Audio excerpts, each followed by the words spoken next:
Olá, meus amados, que a graça e a paz do nosso Senhor e Salvador Jesus Cristo esteja com cada um de nós. Obrigado pela sua presença aqui, obrigada por estar comigo em mais uma aula, mais um estudo da Palavra de Deus. Você que pode, já vai pegando aí a sua Bíblia para nós estudarmos, para nós conferirmos, examinarmos. Você que não pode, de repente, estar no seu ambiente de trabalho, mas você pode, de repente, anotar os textos, vai ouvindo. A palavra de Deus diz que que abençoados, felizes, bem-aventurados é aquele que ouve, né? Então, vai ouvindo aí, né? Com fone de ouvido, de repente você está no ônibus indo trabalhar, de repente você está no seu local de trabalho. Vai ouvindo, vai sendo edificado, vai assimilando as informações, vai fazendo as suas anotações, as suas dúvidas, para que nós possamos ser edificados pela palavra do Senhor, né? Queridos, hoje nós vamos estudar o capítulo 20 de Apocalipse, né? Vamos entender essa revelação, aquilo que a palavra do Senhor Deus tem a nos ensinar. E assim, eu queria falar para vocês que cada denominação ela tem uma linha teológica, né? Um ensino, um entendimento, uma teologia. Não deveria ser assim, né? A palavra de Deus é única e todos deveriam entender, né? Mas não é assim. A verdade é que depois da reforma protestante, cada um dos reformadores, eles fundaram a sua teologia, né, segundo aquilo que eles entenderam, segundo o seu entendimento. Eles entenderam de uma maneira e formaram ali a sua teologia. Por isso, hoje nós vemos tantas denominações. E aqui quero fazer uma ressalva, queridos. Denominação religiosa não é igreja. Igreja somos nós, eu e você. Nós sozinho também não somos igreja. Ninguém é sozinho igreja. O que é igreja? A igreja são santos, né? É o corpo de Cristo. São todos os membros do corpo de Cristo. Eles compõem a igreja. Por isso Jesus diz, né? Onde tiverem reunidos 2 ou 3 no meu nome, ali eu estarei. Então, o que acontece? Nós não vamos à igreja, nós somos a igreja, né? Nós não vamos adorar Deus em um templo, nós nos tornamos templo de Deus, habitação do Espírito Santo. Então, esses lugares que nós vamos para prestar cultos são denominações religiosas, né? Que o homem criou, infelizmente.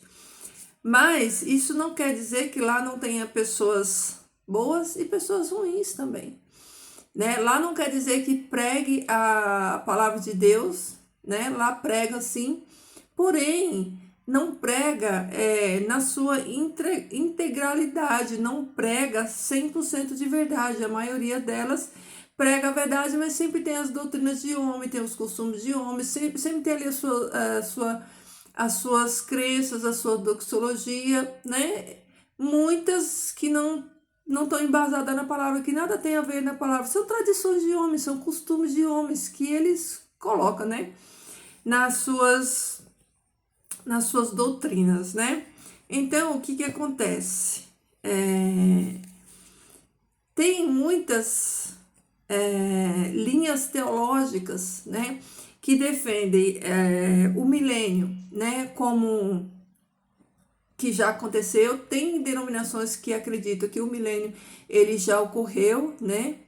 Tem denominações que acreditam que o milênio ele não é literal, não vai acontecer literal, que é algo espiritual.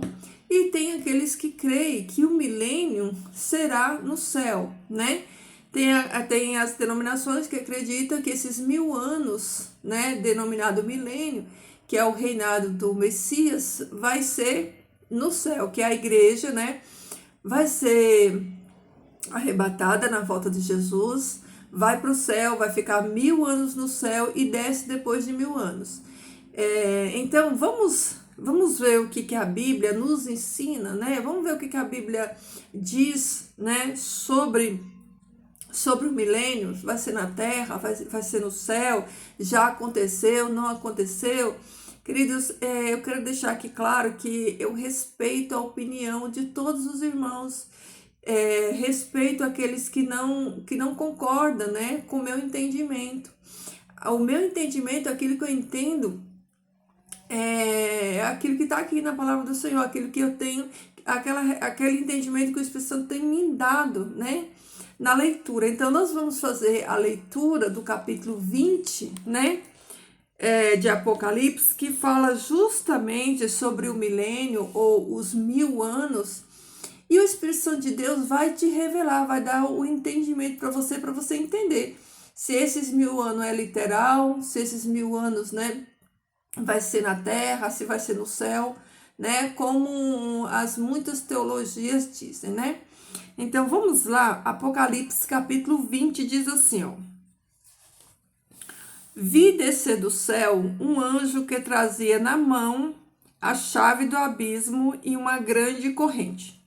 Então, João, ele tem essa visão. Ele vê um anjo que desce do céu e esse anjo, ele traz na sua mão duas coisas.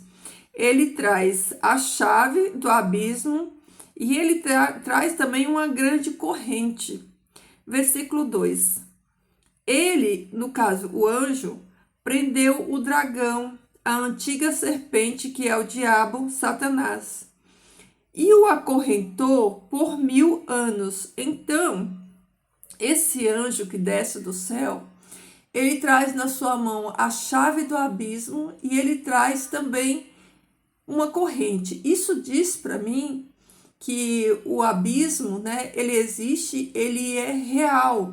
Muitos dizem que isso aqui é simbólico, né? Eu não creio dessa forma. Eu creio que é literal, que existe o abismo, que existe o inferno, que é tudo literal.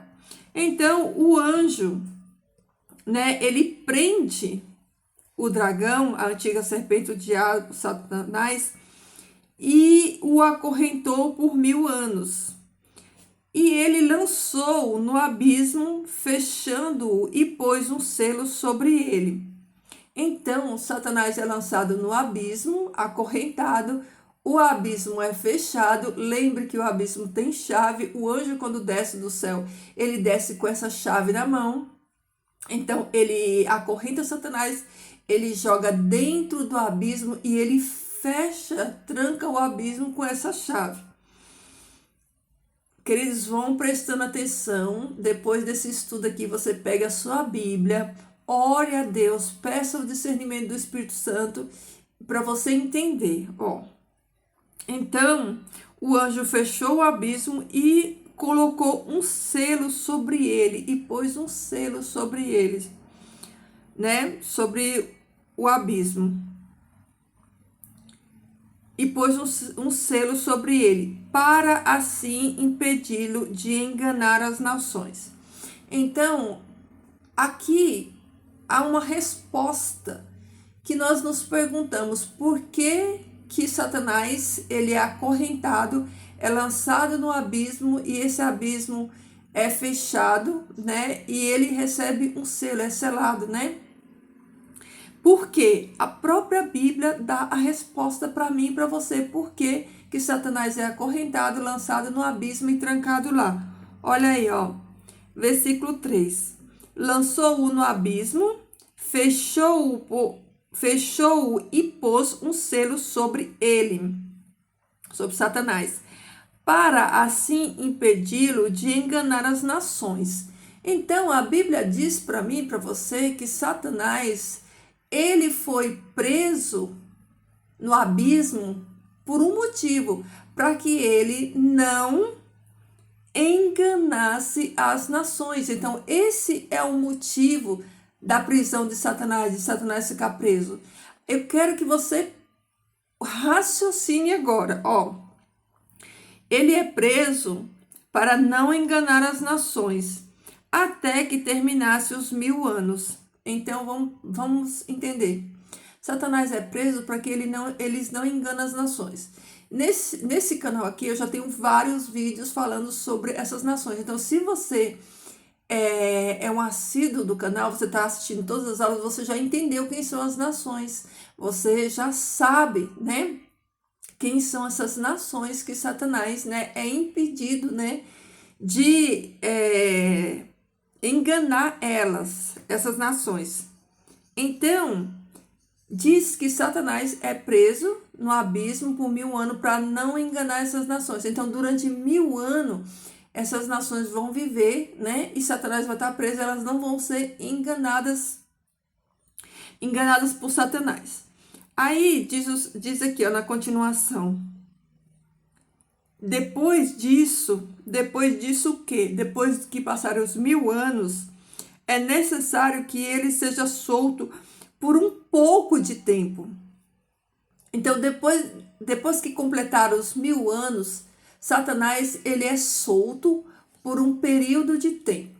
Então, vamos pensar, para aqueles que creem que a igreja vai subir para o céu, vai reinar esses 1000 anos, vai ficar no milênio lá no céu, e que a terra vai ficar vazia, desolada, sem ninguém.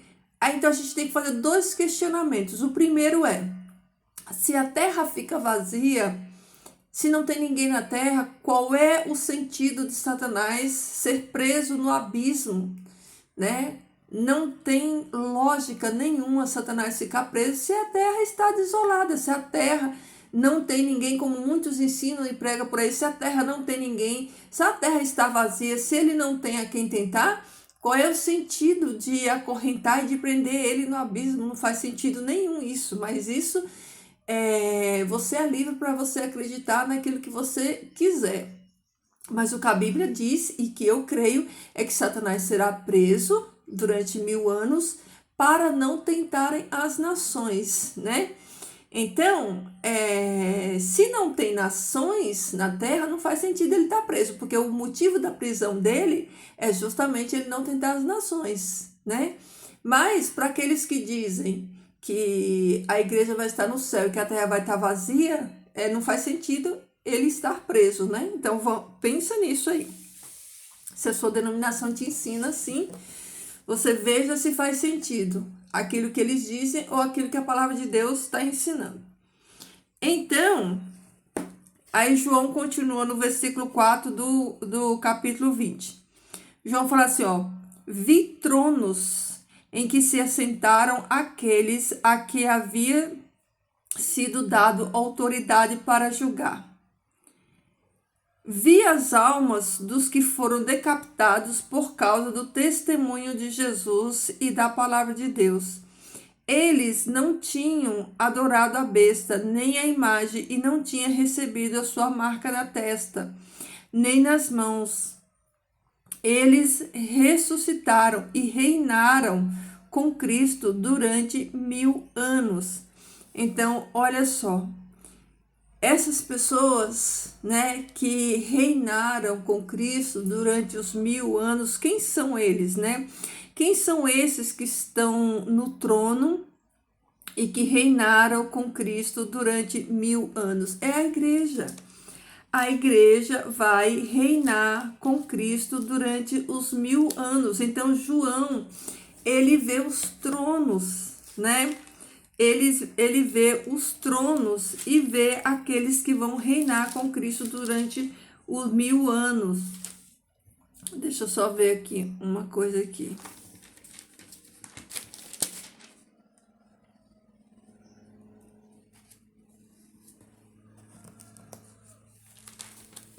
Ok, então, vamos continuar, ó. João vê as almas dos mártires, aqueles que foram, ó, decapitados, né? Pelo testemunho, por causa do testemunho da palavra, que não tinham recebido a marca, e esses, né? Esses reinaram com Cristo durante 1000 anos. Reinaram. O que é reinar? É exercer governo. Eles reinaram como sacerdote, como a gente já estudou aqui nos estudos anteriores, né? O restante dos mortos não voltou a viver até se completarem os 1000 anos. Esses mortos aqui são os mortos, né, que perdidos, os não salvos. Esta é a primeira ressurreição. Felizes e santos os que participam da primeira ressurreição. A segunda morte não tem poder sobre eles. Serão sacerdotes de Deus e de Cristo e reinarão com eles durante 1000 anos. Vocês entenderam? Aqueles, os salvos, a igreja, aqui está falando da igreja, aqui não está falando das nações, né? Aqui não está falando de nações, aqui está falando daqueles que vão reinar, aqueles que vão reinar com Cristo, A segunda morte não tem poder sobre eles. Por quê? Porque eles já receberam corpos glorificados, já foram ressuscitados lá na primeira ressurreição, receberam corpos glorificados, né? E agora eles serão o quê? Sacerdotes de Deus e de Cristo e reinarão com ele durante 1000 anos. Reinarão como sacerdotes, né? Agora vamos continuar, Vocês entenderam que aqui, tá em partes, né? A prisão de Satanás, aqui é na vinda, né? Quando Jesus vem, Satanás é preso no abismo, trancado, para não enganar as nações, que nós já entendemos quem é as nações pelos estudos. João vê também a igreja, a noiva do Cordeiro, aqueles que foram decapitados pelo amor de Jesus, que não negaram, né, que testemunharam a sua fé, que não negaram Jesus, sentado em tronos e reinando com Cristo como um reino de sacerdote. Aí aqui, no versículo 7 do capítulo 20, fala assim, quando terminarem os 1000 anos, vejam que aqui dentro do milênio, João, ele mostra as nações, né, vivendo no milênio, e mostra a igreja também, as nações, a igreja, e agora, olha o que vai acontecer depois desses 1000 anos. E o que acontece nesses 1000 anos, que aqui já foi relatado?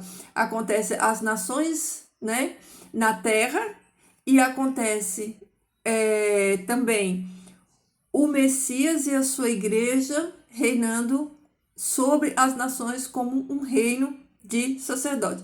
Eu sei que para você que de repente nunca estudou Apocalipse, nunca estudou sobre isso, nunca ouviu nada sobre isso, né? Talvez seja difícil entender, mas o Espírito Santo de Deus, ele vai dar para você o entendimento, se você se esforçar e buscar em Deus o entendimento da palavra. Então, o que aconteceu no milênio?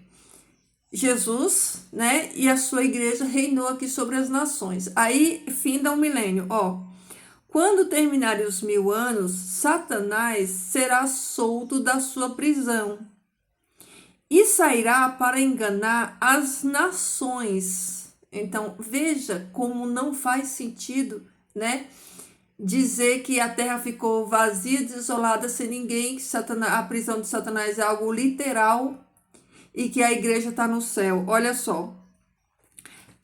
Quando terminarem os 1000 anos, Satanás será solto da sua prisão. Onde é que Satanás está solto? É no abismo, é aqui na terra. É aqui que Satanás ficou preso. A prisão dele é aqui, embaixo, nas profundezas. Então diz que ele foi solto e ele saiu para enganar as nações que estão nos 4 cantos da terra. Satanás está preso na terra e as nações também estão na terra, né? Essas nações não são a igreja. A igreja é a igreja e a nação são as nações. Então, essas nações que estão aqui na terra são as nações que ficaram no milênio. No milênio vai nascer muita gente, né? Muitos nascerão no milênio. Então, são essas nações que vão nascer no milênio que Satanás vai tentar enganar eles. Por quê? Porque a igreja, ela passou pelo seu período de teste, de prova. Todos passaram. E as nações não vai ser a únicas que não vão ser provadas. Eles vão ser provados na fé dele, porque seria injusto. Seria injusto a igreja ser provada, porque a igreja será aprovada, né? e as nações não ser provadas. Por isso que no final do milênio, Satanás é solto para provar as nações, né? Se de fato elas querem mesmo, né? Deus ou não. Então, o que que acontece? A Bíblia diz que Satanás ele sai para enganar as nações que estão nos quatro cantos da terra. Então, é no final do milênio. Então, isso quer dizer que no final do milênio, as nações vão estar aqui na terra. E Satanás vai ser solto da prisão dele e vai tentar enganar essas nações. E Deus vai permitir para que eles sejam provados, né? Assim como Adão e Eva foi provado no Jardim do Éden, assim como toda a igreja foi provada. Gog e Magog. O que é Gog? Gog é um líder e Magog é uma terra. Gog da terra de Magog. Então, Gog é um líder e Magog é a terra, é um local, a fim de reuni-los para a batalha. Então, Satanás ele vai provar essas nações, né, que nasceram no milênio, e vai reunir eles para a batalha, para uma batalha. É a cartada final de Satanás, né? Seu número é como a areia do mar, ou seja, vejam que mesmo essas nações vivendo no reino de paz, como vai ser o reino do Messias, né? Porque durante o milênio, as nações elas vão ter paz, né? Não vai ter guerra, como nós vimos no estudo de ontem, né? Lá em Isaías, não vai ter guerra, não vai ter maldade, não vai ter crueldade. Os jovens vão morrer com no mínimo 100 anos, né? E mesmo assim, eles vão ficar do lado de Satanás. E diz que eles serão como a areia do mar, né?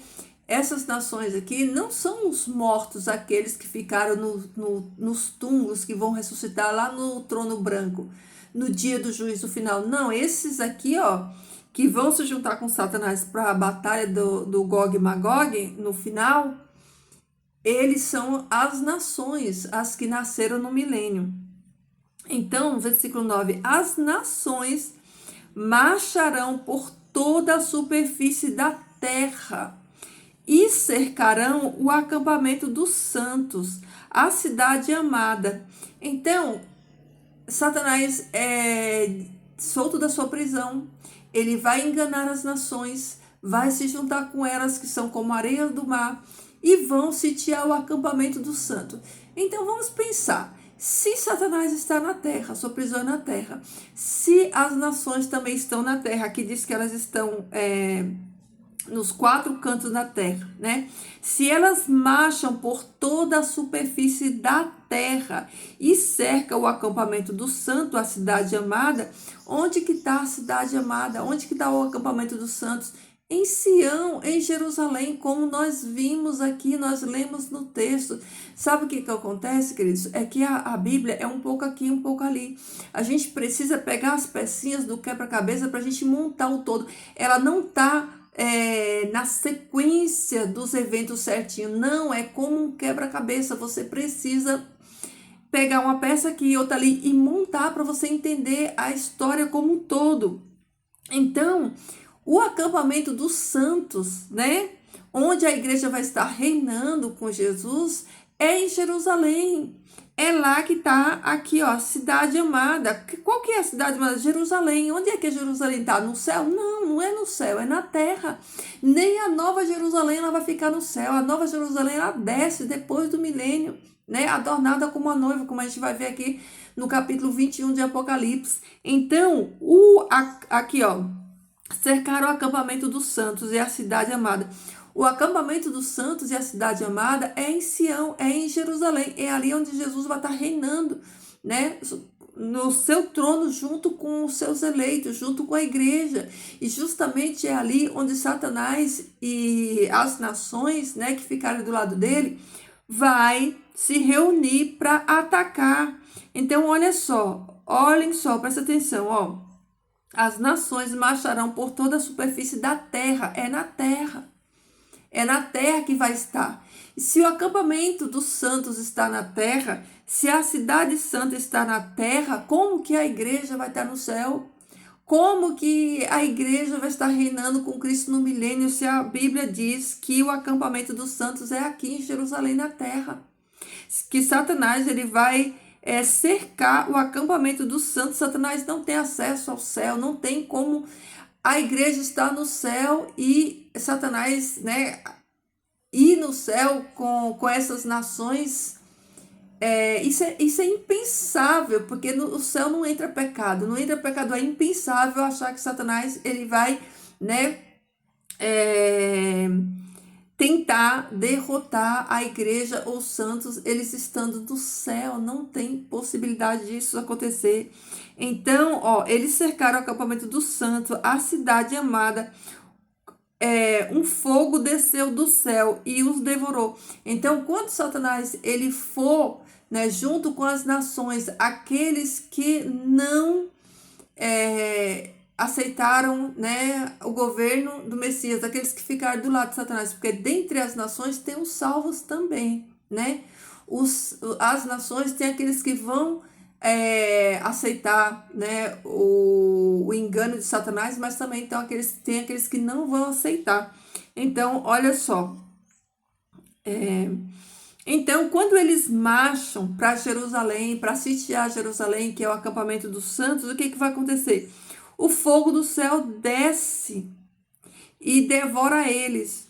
O diabo que os enganava foi lançado no lago de fogo que arde como enxofre, onde já havia sido lançado a besta e o falso profeta. Eles serão atormentados de dia e de noite para todo sempre. Então, Satanás é lançado para o lago de fogo. Quando que o lago de fogo foi inaugurado? Na segunda vinda, quando Jesus vem, a besta e o falso profeta, eles vão inaugurar o lago de fogo e eles vão ficar 1000 anos no lago de fogo. Olha aí, ó. Ó, o diabo que os enganava foi lançado no lago de fogo que arde como enxofre, onde já havia sido lançado a besta e o falso profeta. A besta e o falso profeta já tinham sido lançados no lago de fogo há 1000 anos atrás, né? Porque aqui é o final do milênio. E eles serão atormentados de dia e de noite para todo sempre. Olha só. Aí, ó, João continua. Depois vi um grande trono branco e aquele que nele estava sentado. A terra e o céu fugiram da sua presença, e não se encontrou lugar para eles. Vi também os mortos, os grandes e pequenos, em pé diante do trono. E livros foram abertos. O livro da vida foi aberto. Outro livro foi aberto, o livro da vida. Os mortos foram julgados de acordo com o que tinham feito, segundo o que estava registrado nos livros. O mar entregou seus mortos que nele havia. E a morte e o Hades, olha aí, ó, para você que diz que não existe inferno, ó. A morte e o Hades entregaram os seus mortos que nele havia, e cada um foi julgado de acordo com o que tinha feito. Então a morte e o inferno foram lançados, olha aí, ó. A morte, que é o último inimigo a ser derrotado, foram lançados no lago de fogo.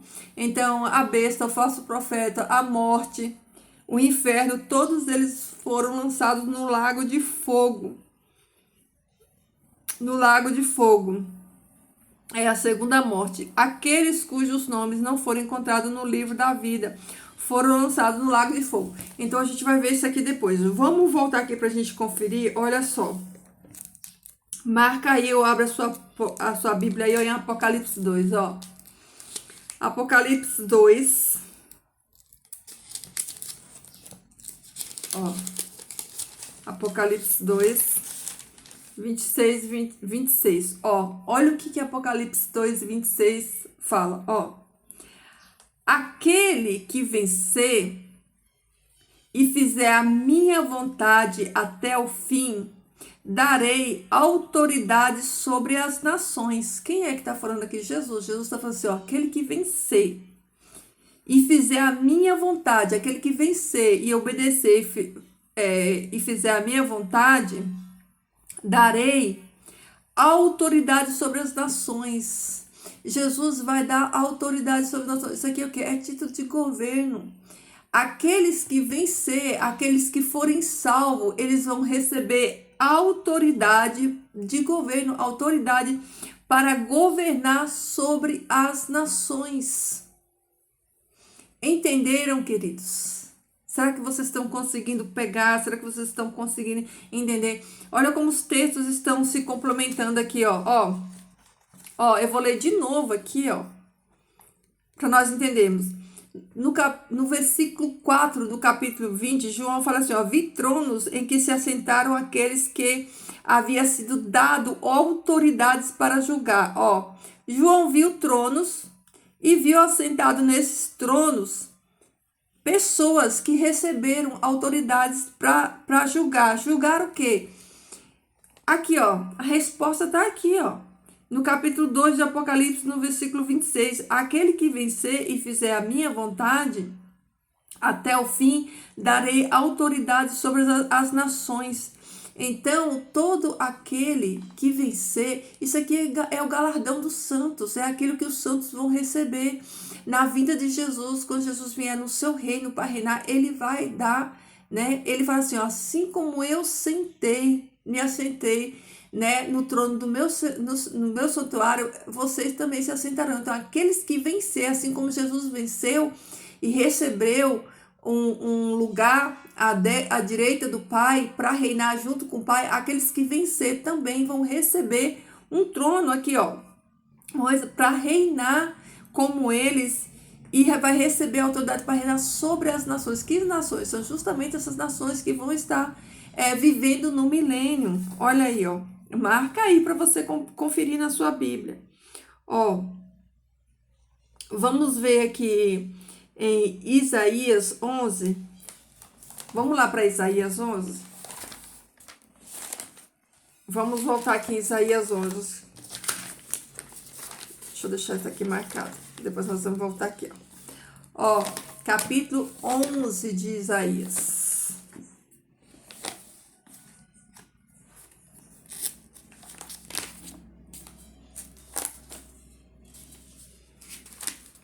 Marca aí, meu povo. Vão anotando, vão pedindo discernimento ao Espírito Santo de Deus para vocês entenderem e não sermos enganados.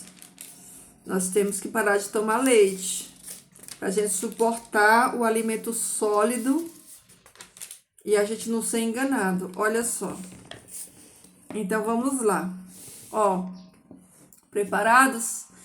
Você está aí com a sua Bíblia aberta, com seus ouvidos abertos, atentos? Então vamos lá, ó. Olha o que o capítulo 11 de Isaías fala. Isso aqui é profecia, queridos. Se você nunca se importou com profecia, né? Achou que profecia é coisa difícil, só para teólogo, só para pastor, só para quem entende. Tem um livro que fala assim, do S. Sproul, que diz assim, ó, somos todos teólogos. O que é teologia? Teologia é o estudo de Deus. Então é para todos nós. Teologia não é só para pastor, não é só para mestre, não. Teologia é para todos aqueles que querem entender, né, a palavra de Deus, que quer entender o reino, que quer entender a sua identidade em Cristo Jesus. Então teologia é para todos nós. Então se interesse por profecia, porque de capa a capa da palavra de Deus ela está cheia de profecias, muitas que cumpriram, muitas que ainda vão cumprir, e olha, as profecias elas vão para além do milênio, né? Vai chegar até lá na eternidade, né? Então a gente tem que entender profecias, ó. Esse capítulo 11 aqui, ó, de Isaías, por exemplo, é profético, não aconteceu. Esse capítulo 11 aqui de Isaías, ele vai acontecer no reino milenar, no milênio. É lá que vai acontecer, né? Então, vamos entender, ó.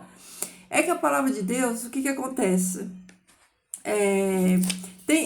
Dentro de um capítulo, de uma história, tem revelações duplicadas. Às vezes o capítulo ele está falando para o ocorrido da nação de Israel naquela época, mas também ela está lançando luz para uma profecia lá no futuro.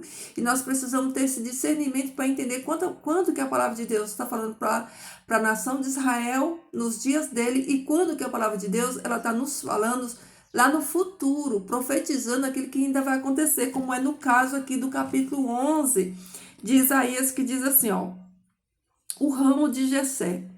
Um ramo surgirá do trono de Jessé, e das suas raízes brotará um renovo. O Espírito do Senhor repousará sobre ele, o Espírito da sabedoria e entendimento, o Espírito que traz conselhos e poder, o Espírito que dá conhecimento e temor do Senhor, e ele se inspirará no temor do Senhor. Não julgará pela aparência, nem decidirá com base no que ouvir, mas com retidão julgará os necessitados. Com justiça tomará decisões em favor dos pobres. Com suas palavras, como se fosse um cajado, ferirá a terra. Com o sopro de sua boca matará os ímpios. Olha aqui, está falando do Apocalipse. A gente acabou de ler, né? Como que os ímpios vão ser mortos, né? Então, isso aqui, ó, que eu vou terminar de ler, esse ramo que surgirá do trono de Jessé, com todas essas características aqui, não está falando de Davi. Está falando do descendente de Davi, do Messias, é sobre ele, é sobre o reino dele. Talvez você não tenha entendido, mas estude na sua casa, e medite que você vai entender. Que tudo isso aqui, ó, está falando sobre o reinado, né? Sobre o reino, né, do Messias, o reino de Jesus. Olha só, a retidão será a faixa do seu peito e a fidelidade o seu cinturão. O lobo viverá como cordeiro, o leopardo se deitará como bode. O bezerro, o leão e o novilho gordo pastarão juntos, e uma criança os guiará. A vaca se alimentará com o urso, seus filhotes se deitarão juntos, e o leão comerá palha como boi. A criancinha brincará perto do esconderijo da cobra. A criança colocará a mão no ninho da víbora. Ninguém fará nenhum mal, nem destruirá coisa alguma em todo o meu santo monte, pois a terra se encherá do conhecimento do Senhor, como as águas cobrem o mar. A terra se encherá do conhecimento do Senhor. Meus queridos, isso aqui está nítido, está óbvio que o milênio não vai ser no céu, que o milênio vai ser na terra. Por quê? Porque todos os profetas profetizaram um reino terreno, não profetizaram um reino, né, milenar no céu, porque todas as profecias, os salmistas, né, os próprios apóstolos, Paulo, eles pregavam, né, o reino de Deus na terra, a sucessão do trono de Davi na terra, em Sião. É impossível pensar nisso daqui no céu. Por quê? Porque os próprios textos deixam claro que vai ser na terra, como esse aqui, ó, o versículo 9. Ninguém fará nenhum mal, nem destruirá coisa alguma em todo o meu santo monte, pois a terra se encherá do conhecimento do Senhor, como as águas cobrem o mar. Então, queridos, é impossível, na minha concepção, no meu entendimento, crer que o milênio, que esse governo, que esse reino vai ser no céu. Não tem como ser no céu. Olha só. Olha o que, para você ver que não é só os profetas que profetizaram, que falaram, até porque nós precisamos entender que os discípulos de Jesus, eles estudavam, era o Antigo Testamento, era a Bíblia que eles tinham. Então, eles estudavam e pregavam aquilo que eles receberam. O que eles receberam? Não foi teologia de teólogo dos nossos tempos, de Lutero, de Calvino, de Zwingli, desse povo. Não. Eles receberam aquilo que Deus entregou para os judeus lá no Sinai, a lei e os profetas. E justamente é a lei e os profetas, né, que profetizaram e pregaram sobre tudo isso. Então, olha aqui, ó. Olha aqui o que Paulo diz, ó. Em 1 Coríntios, a partir do versículo 22, olha aqui, ó. Veja o entendimento de Paulo, veja como ele entendia, né, o reino, ó.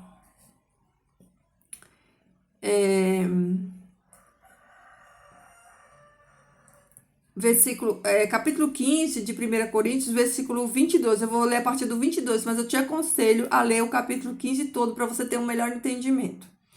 Pois da mesma forma que em Adão todos morrem, em Cristo todos serão vivificados. Mas cada um por sua vez. Cristo o primeiro ou o primogênito, depois quando ele vier, os que lhe pertencem, ou seja, Jesus foi a primícia dos que dormem, dos mortos, ele ressuscitou primeiro e depois, quando ele vier, né? Depois, ó, deixa eu voltar aqui, ó.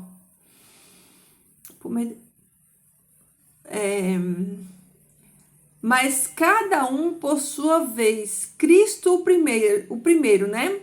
Já ressuscitou. Depois, quando ele vier, os que lhe pertencem. Quando Jesus vier agora na segunda vinda, vai ressuscitar quem? Aqueles que pertencem a ele, né? Então virá o fim. Quando que é o fim? É quando Jesus voltar? Não, porque a frase não termina aqui. Prestem bem atenção, tem uma vírgula, ó, Paulo fala assim, ó, então virá o fim. Aí Paulo continua para dizer que quando é o fim, ó, então virá o fim, vírgula. Quando é que vai vir o fim? Paulo explica, ó, explica para mim e para você, ó, quando ele quem? Jesus entregar o reino, que reino? O reino dele, que ele reinou, que é o final do milênio. Quando virá o fim? O fim virá quando Jesus entregar o seu reino a Deus o Pai, depois de ter destruído todo o domínio, toda a autoridade, todo o poder. Pois é necessário que ele reine até que todos os seus inimigos sejam postos debaixo dos seus pés. Vamos parar e entender aqui o que Paulo está ensinando aqui para os coríntios. Os coríntios estão falando assim, aqui nesse contexto, Paulo está falando de ressurreição de mortos, que eles que eles estavam recebendo ensinos errados de que não havia ressurreição. Então, Paulo está falando que Jesus, ele é a primícia da ressurreição. Ele ressuscitou primeiro e depois aqueles que são deles, os santos, irão ressuscitar. E ele fala que então virá o fim. Aqui tem um hiato de tempo. Quando Paulo fala assim, ó, Jesus ressuscita e depois, quando ele vier, aqueles com ele. Só que Paulo ele não detalha aqui esse ato de tempo que é o período do reinado de 1000 anos. Paulo já vai aqui para o final do 1000 anos, né? Então ele apenas foca em dizer que Jesus ressuscitou, que quando ele vier, os seus santos vai ressuscitar e que o fim vem quando? Quando ele entregar, olha aí, ó. Então virá o fim, quando ele, Jesus, entregar o reino ao Pai. O Pai, depois de ter sido destruído todos os inimigos. Então, quando que Jesus vai entregar o reino para o Pai? Quando todos os inimigos tiverem sido destruídos. Por quê? Porque no milênio a morte ainda vai estar agindo, porque vai ter morte no milênio. Por isso que o último inimigo a ser destruído é a morte. Então, Paulo, que entendia perfeitamente o reino do Messias e entendia o milênio, ele fala aqui, ó. Então virá o fim, quando Jesus entregar o reino a Deus, o Pai, depois de ter destruído todo o domínio, toda a autoridade, todo o poder, pois é necessário que ele reine até que todos os seus inimigos sejam postos debaixo dos seus pés. É necessário que Jesus reine até que todos os inimigos sejam postos debaixo dos seus pés. Porque a morte ainda não foi destruída. A morte vai ser lançada no lago de fogo na vinda, né? no juízo do trono branco. Então, até então, a morte, né, ainda vai estar a todo vapor. A morte ainda vai estar, é um inimigo que não foi derrotado ainda. Ela ainda vai estar agindo, atuando sobre as nações, não sobre a igreja, porque a igreja já vai estar sendo glorificada. Então, pois é necessário que ele reine até que todos os seus inimigos sejam postos debaixo dos seus pés. O último inimigo a ser destruído é a morte, que o Apocalipse já falou para mim e para você que a morte vai ser destruída depois do milênio, não é antes do milênio. Então vamos fazer um exercício de raciocínio agora. Se hipótese, né? Se a sua denominação prega que a igreja vai reinar no céu, que Satanás vai ficar aqui aprisionado, né?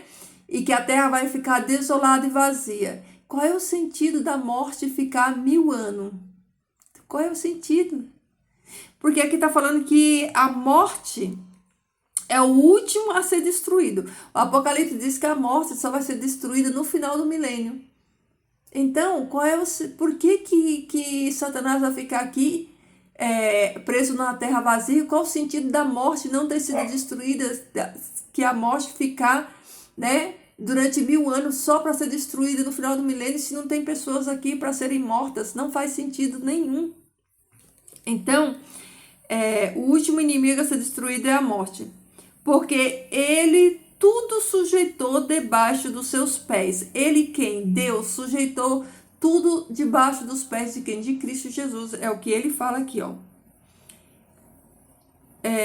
Ora, quando se diz que tudo foi sujeito, fica claro que isso não inclui o próprio Deus, que tudo submeteu a Cristo. Ou seja, Deus, ele submeteu tudo à autoridade do seu Filho, de Cristo, colocou tudo debaixo dos seus pés, menos a sua autoridade. Deus, ele está acima de tudo, inclusive acima do Filho. É isso que Paulo está explicando. E Paulo deixa bem explicado, bem claro, para não ter sombra de dúvida nenhuma. Ó. Aí Paulo continua, ó. Quando, porém,